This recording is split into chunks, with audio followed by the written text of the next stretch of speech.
gouvernement de l'espace-temps 42, saison 1, épisode 9. Merci. Bye. Je vous retransfère. Bienvenue à la clinique de dons d'atomes. Vouliez-vous donner des atomes ou en recevoir? J'aimerais ça faire un don, s'il vous plaît. Je vois que vous avez déjà perdu beaucoup d'atomes entre le moment où vous avez passé la porte et le moment où vous vous êtes adressé à moi. Est-ce que vous avez de la fièvre ou bien vous êtes juste stressé? Oh non, ça doit être juste du stress, hein. C'est parce que c'est la première fois pour moi, hein. C'est tout nouveau, là. Vous êtes certaine? Vous n'avez pas de fièvre, pas de tout? Comment étaient vos selles ce matin? Je pense que tout était correct, là. De toute façon, on va tout vérifier ça. Ah, ok. Je vais vous demander de me regarder dans les yeux puis de répondre à mes questions le plus honnêtement possible, s'il vous plaît. Oui. Vous êtes prête? Oui. Avez-vous été à moins de 10 années-lumière d'un trou noir dans le dernier mois? Non. Dans les 3 derniers mois? Non. Dans les 12 derniers mois? Non. Oups, vous avez pas l'air sûr, là.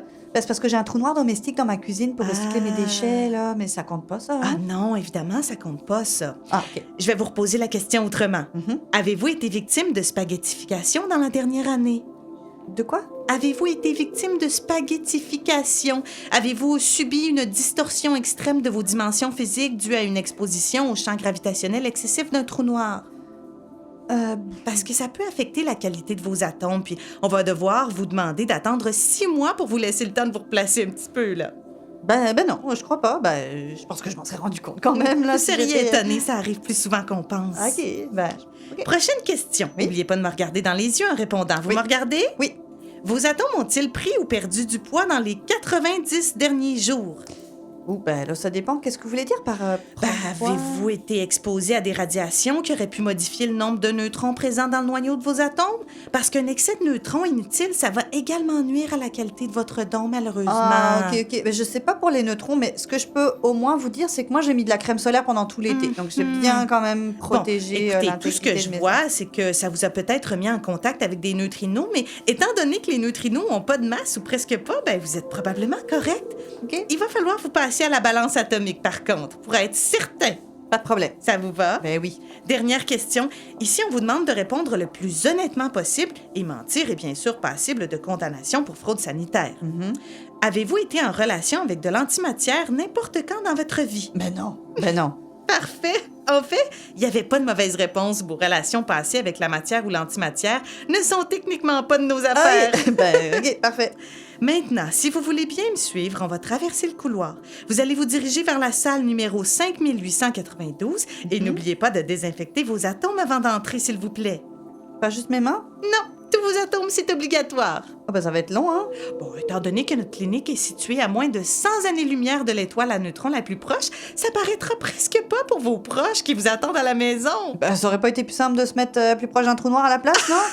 Madame, ce serait bien trop dangereux, franchement. OK. Bon, dernière chose avant de rentrer, je dois vous faire signer une déclaration de consentement qui sert à montrer que vous acceptez que vos atomes soient ensuite livrés à une des pouponnières d'étoiles de notre amas de galaxie locale. Ah non, là, moi, je pensais que j'allais donner mes atomes à des êtres vivants, moi. Je suis déçue, là. Les étoiles sur le point de naître ont tout aussi, je dirais même plus, besoin d'atomes frais. Ouais. De toute façon, une jeune étoile et un bébé koala n'utilisent pas tout à fait les mêmes sortes d'atomes. Alors C'est pas si différent, là, entre un koala puis une étoile. Le bébé koala va avoir besoin d'atomes beaucoup plus lourds, comme le carbone, alors qu'une étoile en début de vie va consommer principalement des atomes légers, comme de l'hydrogène et de l'hélium, en vue, bien sûr, de les fusionner pour former des atomes de plus en plus lourds. Ça va faire mal, ça, là, les étoiles. En effet.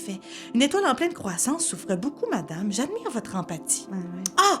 J'allais oublier avant de vous laisser rentrer. Oui? Le don d'atomes fait un petit peu plus mal que le don de sang. Ah, par contre, ça, on m'avait pas dit Oui, que vous allez j'aurais sentir mal, un petit froid. On va vous insérer une seringue Ah, atoscopique. on m'a jamais parlé de seringue, Vous allez par vous exemple. sentir mourir pendant quelques secondes. Mourir? Et ensuite, vous allez mourir Ah pendant non, quelques parce que moi, secondes. j'ai pas Mais dit que je c'est faisais... rien Non. qui est grave. Non. Vous allez ensuite vous réveiller. Vous allez sentir une douleur d'environ 10 sur 10 pendant quelques mois. Quelques mois? Ouais. Non, je peux pas. Attention, Non, madame. vous êtes malade. Non, s'il vous plaît, Non. accrochez-vous pas aux parois, madame. Vous allez briser notre séparateur de parties. Madame, arrêtez!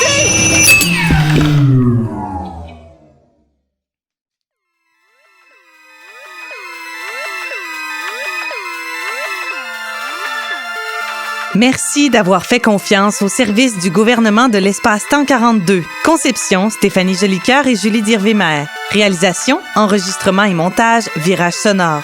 Interprétation, Julie Dirvimer, Stéphanie Jolicoeur et Jonathan Rangapanaiken. Ce service est rendu possible grâce au soutien du Conseil des arts du Canada.